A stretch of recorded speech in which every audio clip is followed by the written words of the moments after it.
Bit of breaking news to bring you, and it's confirmation of the news that we brought you earlier here on Sky Sports News, and it concerns... Now, whilst we're on Bournemouth, we've got some breaking news to bring you. They have signed Fraser Forster on a 6-month deal. This is to add some goalkeeping cover to Andoni Iraola's squad. The 37-year-old is a free agent. He's been available since leaving Spurs in the summer.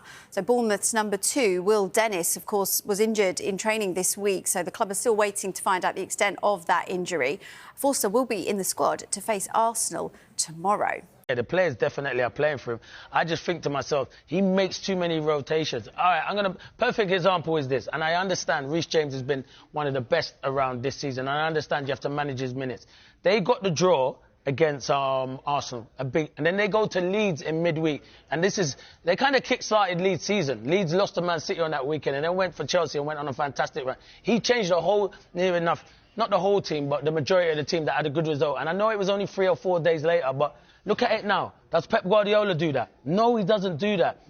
Pep doesn't do that. I know it's different because they're going for the title, but I think he made too many changes. But this isn't your usual, as we've all played the game, and we know when the manager's under pressure and the lads come off it a little bit, rightly or wrongly, we've all been in that situation.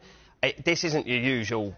Everyone thought Chelsea are absolutely having one. No, they're in touch, right, of the top 4, so it has to be down to something we don't actually but that's why know. it's We're so not privy to that. It's got to be... Yeah, that's why it's so surprising, because of the wording of the statement. They don't get these statements wrong. They take the time. They know exactly what they're trying to say. And the fact that they've mentioned he's come to the agreement with them together, it really sort of shouts that something's not quite right.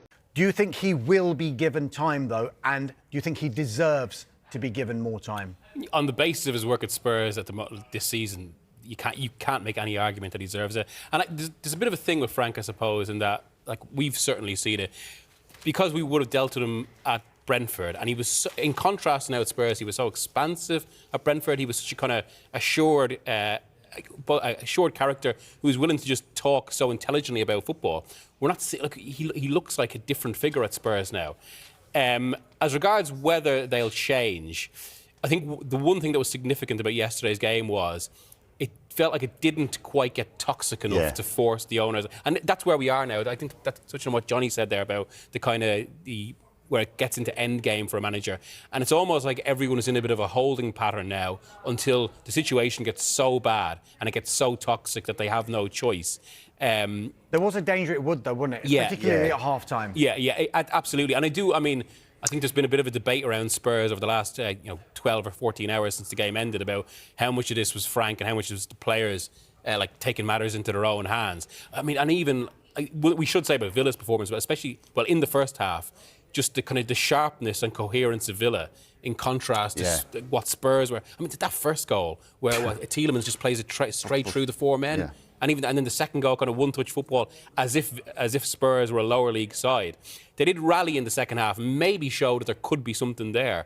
But can Frank, in this situation, can he hone that? It feels unlikely.